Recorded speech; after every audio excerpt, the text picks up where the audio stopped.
Hello student, MS classes channel में आप लोग का स्वागत है। आज जो टॉपिक लेके आया हूं आपके लिए वो है सिंप्लीफिकेशन का ये ऐसा सवाल। ठीक है, इस सवाल को कहते क्या है, सबसे बड़ा व्यंजक कौन। आपके एग्जाम में बहुत पूछे जाने वाले में से एक सवाल ये भी है, सबसे बड़ा व्यंजक कौन। इंग्लिश में व्यंजक को कहते हैं फैक्टर। इसमें से बिगेस्ट फैक्टर कौन है, ठीक है, स्मॉलेस्ट फैक्टर कौन है, ये क्वेश्चन आता है। तो ऐसे क्वेश्चन को हम लोग क्या करेंगे, देखते ही कैसे बनाएंगे वो सीखते हैं। फिर दूसरा बात कि इसके लॉजिक को भी सीखेंगे कि आखिर ऐसा क्यों हो रहा है कि बिना पेन लगाए भी हम बता सकते हैं। तो दो क्वेश्चन हम लोग आज सीखेंगे इस वीडियो में, एक तो ऐसा और दूसरा अगर बीच में प्लस हो जाए तो क्या। बहुत के मन में होगा कि सर माइनस वाला बता दिए, प्लस वाला कौन बताएगा, तो प्लस वाला भी हम ही बताएंगे, ठीक है, उसका भी लॉजिक बताएंगे आखिर ऐसा क्यों होता है। तो वीडियो के एंड तक बने रहेंगे तो ही आप सीख पाओगे दोनों। चलिए सीखते हैं। अब जब भी ऐसा क्वेश्चन एग्जाम में आपको मिल जाए देखने के लिए, तो पहले चेक करो क्या अंतर कितना है। 19 में से 17 गया तो 2, 13 में से 11 गया तो 2, 7 में से 5 गया तो 2, 5 में से 3 गया तो 2, हर का अंतर सेम है।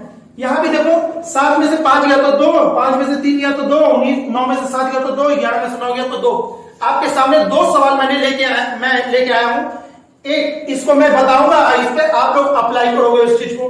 तो जब भी अंतर जब सेम रहता है तो ऐसे केस में जिसका डिजिट छोटा होता है रूट के अंदर वो सबसे बड़ा वैल्यू देता है। तो इसमें देखिए तो सबसे छोटा डिजिट कौन है, सबसे छोटा ये है,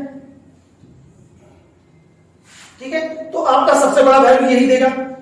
तो आप अगर नोट करना चाहते हैं कि सर हम नोट करना चाहते हैं, तो नोट के लिए मैं एक लाइन बोल दूं, ठीक है। जब भी ऐसे कंडीशन में, जब भी ऐसा प्रश्न, ऐसे प्रश्नों में यदि अंतर जब सबका सेम हो तो जिसका डिजिट छोटा होगा उसका फैक्टर सबसे बड़ा होगा, यानी कि उसका व्यंजक सबसे बड़ा होगा। तो इसमें सबसे बड़ा कौन, ये। चलिए इसको अगर हमको बताना रहता है डिसेंडिंग ऑर्डर में या असेंडिंग ऑर्डर में, तो इसको डिसेंडिंग ऑर्डर में कैसे सजाते हैं। सबसे बड़ा कौन है, ये, फिर इससे छोटा। अब इस तीनों में कौन बड़ा है, तो देखें तो 7, 5, इस तीनों में सबसे छोटा ये है, यानी कि इसके बाद इसका वैल्यू आएगा। उसके बाद कौन आएगा, ये आएगा।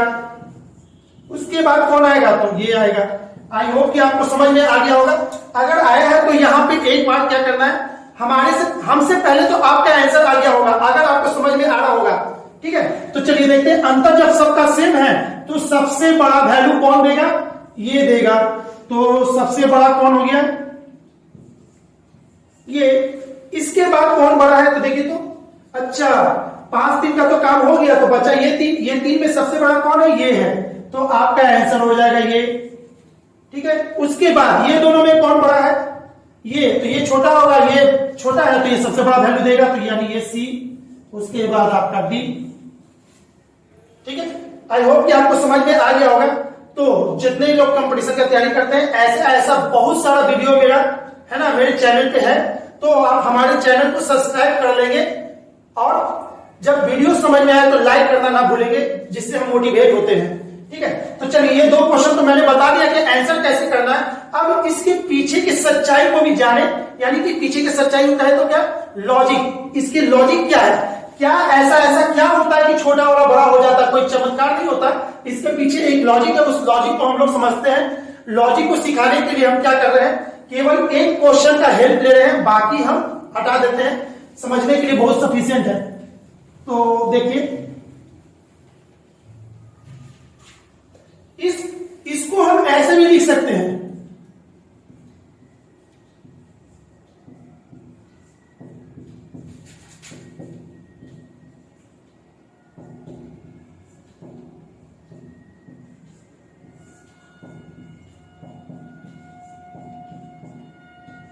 देखिए तो यहां पे क्या है, माइनस है, तो कुछ नहीं करना है, इसी के प्लस वाले साइन से ऊपर नीचे रेशनलाइजेशन में जैसे होता है ना, वही काम किए हैं, यहां कर दिए।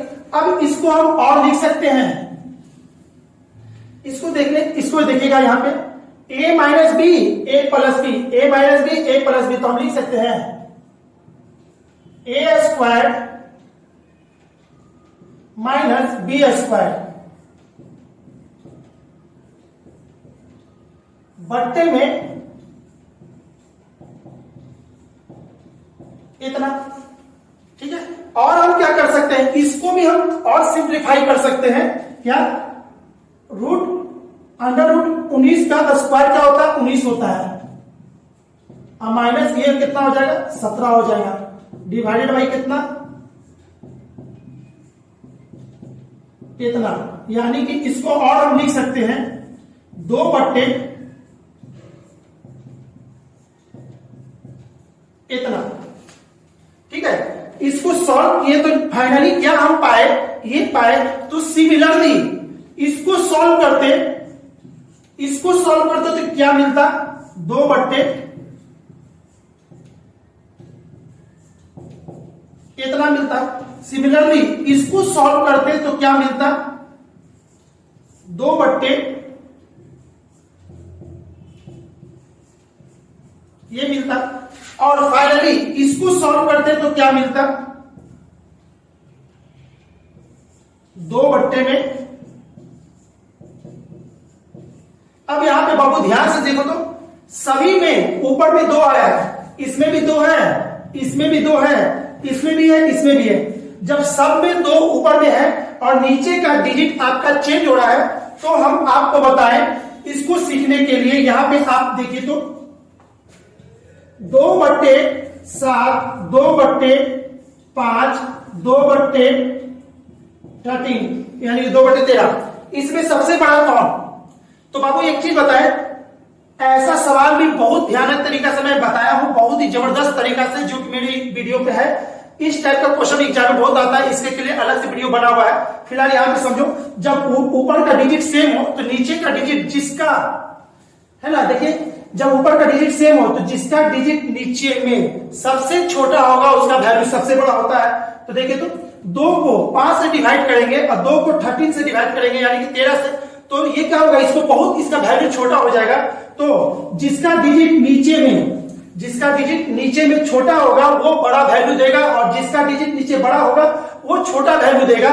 तो आपको बहुत अच्छा से समझ में आ गया होगा। ऐसे क्वेश्चन में देखिए तो इसी को ना लिखा गया है ऐसा। अब इसको हम यहाँ पे मिटा के दिखाते हैं, इसका तो सॉल्यूशन आपको पता चल गया। अब इस चीज को हम यहां पर से हटा देते हैं और इसको लिखते हैं क्या, 2 बट्टे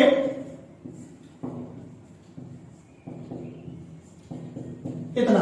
अब बताइए इसमें इसका डिजिट बड़ा है, उससे छोटा यहां है, उससे छोटा यहां है, उससे छोटा यहां है, तो जिसका नीचे में डिजिट छोटा होगा उसका वैल्यू बड़ा होगा।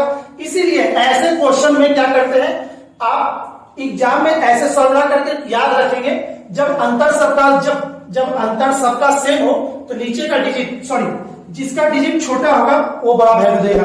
आई होप कि आपको बहुत अच्छा से समझ में आएगा। अगर समझ में आ रहा है ऐसा सवाल को कैसे बनाते हैं तो हमारे वीडियो को लाइक करना ना भूलेंगे। ठीक है, चलिए एक क्वेश्चन और आपके सामने है।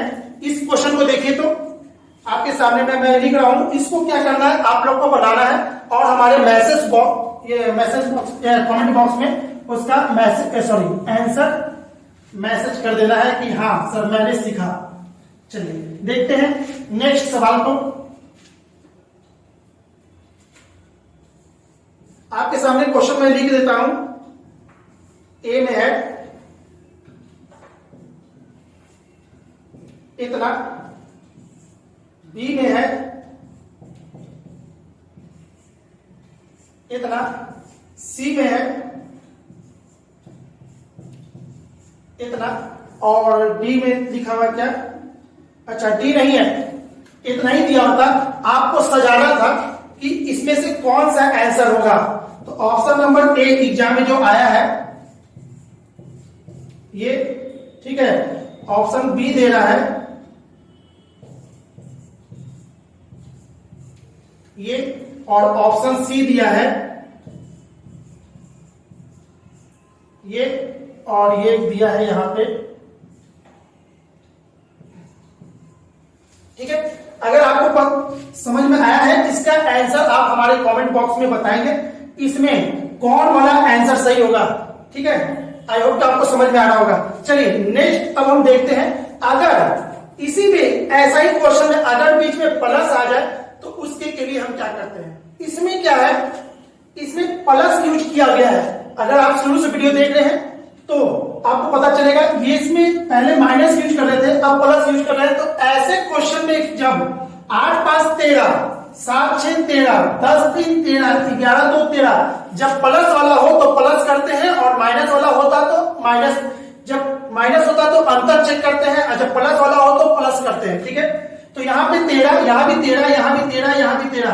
जब ऐसे केस में जब सबका सम, अंदर का डिजिट का सम अगर 13 आ जाए, यानी कि सबका सम सेम आ जाए, 13 जरूरी नहीं कि 13 सब में आए, है ना, और भी क्वेश्चन में 13, ऐसा कोई जरूरी नहीं है। लेकिन इस क्वेश्चन में, ठीक है, जो भी क्वेश्चन बनाएंगे उसी क्वेश्चन के लिए जब अंतर सबका जोड़ने से, सॉरी ऐड करने से अगर उसका डिजिट सेम हो जाए तो हम क्या करेंगे, इसको कैसे बनाते हैं मौखिक। 8 5 कितना 40, 7 6 कितना 42, 10 गुने 3 कितना 30 और 11 गुने 2 कितना 22। तो सबसे बड़ा डिजिट कहां है, ऐसे में सबसे बड़ा फैक्टर कौन होगा, आपका ये होगा, सॉरी ये नहीं है, आपका सबसे बड़ा फैक्टर ये है क्योंकि ये 42 है। इसके बाद ये बड़ा है, उसके बाद ये बड़ा है, उसके बाद ये बड़ा है। अगर इसको एग्जाम में सजाना होता तो हम कैसे सजाते हैं, सबसे बड़ा ये, उसके बाद ये, उसके बाद आपका सी और अंत में आपका डी। ठीक है, अब इसके लॉजिक को समझते हैं बाबू। किसी भी क्वेश्चन को ट्रिक से तो आप सीख ही गए, साथ में लॉजिक को भी सीखना है। इसके लॉजिक क्या कहता है, क्यों आखिर ऐसा हो रहा है, उसको भी सीखते हैं। अब यहां समझो तो ऐसा क्यों, क्या हुआ, जब भी ऐसा में जब सम सबका सेम हो जाए तो हम क्या करते हैं, अंदर का प्रोडक्ट करते हैं, यानी कि 8 5 40, जिसका डिजिट बड़ा होता है वो बड़ा देता है। लेकिन इसके पीछे का लॉजिक क्या है, लॉजिक सीखने के लिए इसको स्क्वायर कर देंगे, इसको स्क्वायर करेंगे मन में ही, तो ये क्या देगा, आपका वैल्यू 8, ये 5, अब प्लस क्या हो जाएगा 8 5 40, 2√40। ठीक है, इसको और सॉल्व करेंगे तो 8 5 13 प्लस ऐसा। अब इसको सॉल्व करेंगे सिमिलरली, इसी के जैसा स्क्वायर करेंगे तो 7 6 13, अब प्लस कितना हो जाएगा 2√42। इसको भी मन में ही सॉल्व करेंगे, स्क्वायर करेंगे, स्क्वायर तो ये भी इसी के जैसा खुलेगा। तो मैं खोल नहीं रहा हूं सभी को, सिमिलरली वर्ड यूज करके आगे बढ़ रहा हूं। ठीक है, तो ये भी हो जाएगा 13, अब प्लस इतना। इसको भी सॉल्व करेंगे तो ये क्या होगा 13 प्लस इतना। अब आप ध्यान से यहां देखो तो सभी में 13 जुटा हुआ है, सभी में 13 है, तो ये तो श्योर है कि भाई इससे आपको नहीं पता चला कौन बड़ा कौन छोटा। लेकिन जस्ट आगे का देखेंगे डिजिट, तो ये डिजिट देखिए 2 सभी में कॉमन है, ये भी सेम है। अब डिपेंड करेगा इस डिजिट पे, ये डिजिट जिसका बड़ा होगा उसका वैल्यू बड़ा हो जाएगा। तो ऐसे केस में हम क्या करते हैं, इतना सॉल्व नहीं करके केवल हम क्या करेंगे, इसके गुणे को देखेंगे। 8 5 40, देखिए यही ना था 40, 7 6 42 यही ना अंदर में है, 10 गुने 3 30 और इतना। तो हम क्या करेंगे, ऐसे केस में जब सबका अंदर का डिजिट का सम अगर सेम आ जाए तो वैसे केस में केवल गुना करके हम टिक मार के आगे बढ़ सकते हैं। आई होप कि आपको बहुत अच्छा से ऐसे प्रश्नों को कैसे सॉल्व करते हैं समझ में आया होगा। और भी बहुत सारे वीडियो को ऐसा क्वेश्चन में लेके आता रहता हूं। अगर आपको सीखना है कंपटीशन के पर्पज से, हमारे वीडियो को स्किप ना करके देखेंगे और जितना वीडियो सभी को देख ले तो आप ऑब्वियसली आपका बहुत सारा मार्क्स बढ़ जाएगा। ठीक है, चलिए हमारे वीडियो को देखने के लिए बहुत बहुत धन्यवाद, और आगे हमारे वीडियो को कंटिन्यू और भी देखने के लिए वीडियो को लाइक और सब्सक्राइब करना ना भूलेंगे। चलिए, ओके, बाय बाय।